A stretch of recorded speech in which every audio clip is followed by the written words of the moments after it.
معزز سامعین گرامی قدر، آج آپ کے سامنے دوسرے خطبے میں کچھ اہم گزارشات کو رکھنا ہے، اس لیے قدر مختصر پہلا خطبہ آپ کے سامنے رکھا ہے۔ آپ سب کے سامنے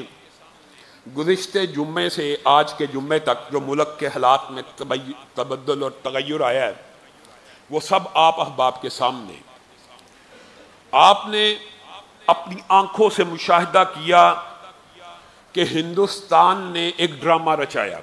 اور اس ڈرامے کا الزام بغیر کسی تحقیق اور ثبوت کے 1 گھنٹہ بھی نہیں گزرا، پہلگام کا واقعہ ہوا، 1 گھنٹے کے اندر اندر پاکستان کے اوپر اس کا الزام لگا دیا اور پاکستان کو دھمکیاں لگانے لگا، ہم آپریشن کریں گے، یہ کریں گے، وہ کریں گے۔ اور جب آپریشن کرنے کی باری آئی تو وہ بزدل دشمن اس نے شبہون مارا، پاکستان کی فوج سے لڑنے کی ہمت نہ ہوئی، اس سے لڑنے کی جسارت نہ کی، پاکستان کے اندر نشانہ بنایا تو اسلام کے قلعوں، مساجد اور مدارس کو نشانہ بنایا اور حملہ کیا پاکستان کے سویلینز کے اوپر اور پاکستان کے بچوں کے اوپر اور پاکستان کی بچیوں کے اوپر، 7 سال کے بچوں کے اوپر، 12 13 سال کی بچیوں کو، سویلینز کو شہید کر دیا۔ انا للہ و انا الیہ راجعون۔ کیا 7 سال کا بچہ دہشت گرد ہوتا ہے؟ اور بالفرض آپ کی نظر میں اگر کوئی دہشت گرد ہے تو آپ کسی کی پوری دنیا کے قوانین کو اپنے پاؤں کے نیچے رونتے ہوئے کسی ملک کے اوپر ایسا وحشیانہ بربریت والا حملہ کر کے مساجد کو نشانہ بناؤ، مساجد اور مدارس کو نشانہ بنا کے اسلام دشمنوں نے اس بات کو واضح کر دیا کہ ان کا ٹارگٹ مسجدیں ہیں، ان کا ٹارگٹ مدرسے ہیں، ان کا ٹارگٹ وہ دینی ادارے ہیں جہاں سے قیامت تک جہاد فی سبیل اللہ کے نعرے لگتے رہیں گے، ان کا نشانہ وہ مسجدیں، وہ مدارس ہیں۔ کیوں مسجدیں اور مدارس؟ اگرچہ پاکستان قوم کی یہ ریت اور رواج ہے کہ وہ مدرسے اور مسجد کو ووٹ نہیں دیتے، لیکن اللہ کے فضل و کرم سے رہنمائی ہمیشہ مسجد کے مولوی سے لیتے ہیں، مدرسے کے عالم سے لیتے ہیں، مدرسے کے شیخ الحدیث سے لیتے ہیں۔ رہنمائی دینی ہو، دنیاوی ہو، حلال حرام کا فتویٰ ہو، یہ مسجد سے نکلتا ہے اور مدارس سے نکلتا ہے اور اسی کو ویلیڈیٹ کیا جاتا ہے اور اسی کو مانا جاتا ہے۔ تو اسلام کی جو بنیاد ہے، سیرت النبی میں آپ کے سامنے رکھا کہ رسول اللہ نے پہلا کام جہاں بھی رکتے آئے، مسجد قباء کے پاس رکے، پہلا کام کیا کیا؟ مسجد بنائی۔ مدینہ میں آئے، پہلا کام کیا کیا؟ مسجد بنائی۔ گویا اسلام کی بنیاد مسجد ہے۔ اس بات کو ہندو اور ہندوستان کا سربراہ مودی تو سمجھتا ہے، لیکن میں اور آپ اس بات سے غافل ہیں کہ اسلام کی بنیاد مسجدیں ہیں، اسلام کے قلعے مدرسے ہیں۔ اور ایک بات میں آپ سب کے سامنے آج کچھ باتیں درد دل سے بھی کہنا چاہتا ہوں اور دست بستہ بھی کہنا چاہتا ہوں۔ ہندوستان کے مسلمانوں کو میں مخاطب آج نہیں ہونا چاہتا، جنگ کے حالات ہیں، عام دن ہو تو ان کو بتایا جائے کہ فقہ کے اندر دار الکفر، دار الاسلام اور دار الحرب کی بحثیں کیوں ہیں؟ اسی لیے ہیں جو آج آپ کا رویہ اپنے مسلمان بھائیوں کے ساتھ ہے، اسی لیے فقہ کے ابواب میں یہ بحثیں موجود ہیں۔ اور دار الکفر میں رہنے کی جو شرائط ہیں، دار الکفر میں کسی مسلمان کے رہنے کی کچھ شرائط ہیں۔ آج دکھ اور افسوس کی بات ہے، میں ان کو کسی آزمائش میں نہیں ڈالنا چاہتا اور مانتا ہوں کہ مجبور ہیں، لیکن دار الکفر میں رہنے کی جو وجوہات ہوتی ہیں، مسلمان دار الکفر میں جن 6 وجوہات پہ رہتا ہے ان میں ایک وجہ یہ بھی ہوتی ہے کہ ہر ممکن کوشش کرنی ہے کہ یہ دار الکفر میں رہ کے اگر اسلام کے تمام تر اراکین کے اوپر عمل کی اجازت نہیں مل رہی تو ہجرت کر جائیں گے، ورنہ یہاں پہ اسلام کی ایک نئی ریاست کو بنائیں گے۔ ہندوستان کے مسلمانوں سے تقاضا یہ تھا کہ ہندوستان کے قلب سے کئی نئی اسلامی ریاستیں مارد وجود میں آتی، لیکن افسوس ہے وہاں کے بعد مسلمان پھر وہی بات ہے، مجبور ہیں، بے بس ہیں۔ اس کسائی اور قصاب کے ہاتھوں گجرات میں ہم نے مسلمانوں کو جلتے ہوئے دیکھا ہے، لیکن یہ مجبوری اس حد تک نہیں ہونی چاہیے کہ اپنے مسلمان بھائی کے خلاف اپنے ایک سیکولر اور دارل کفر میں، پوری دنیا کو پتا دارل کفر ہے، ہندوستان کو کوئی دارل اسلام کہہ سکتا ہے؟ دارل کفر ہے، شرک کا گڑھ ہے، شرک کا اڈا ہے۔ اور رسول اللہ صلی اللہ علیہ وسلم نے اللہ کے بندو جس نام سے اس خطے کو پکارا وہ حدیث بھول گئے؟ رسول اللہ نے کہا دو گروہ قیامت تک کے لیے میرے اور آپ کے لیے خوشخبری ہے، دو گروہ جن میں سے کسی ایک کے اوپر کوئی ایک لشکری بھی جس کا جہنم میں نہیں جائے گا۔ ان دو گروہوں میں ایک گروہ وہ ہے جب ہندوستان کے اوپر مسلمان حملہ کریں گے اس گروہ میں شامل ہو جائے گا۔ غزوہ ہند، ابو ہریرہ کہتے ہیں کہ ایک غزوہ آئے گا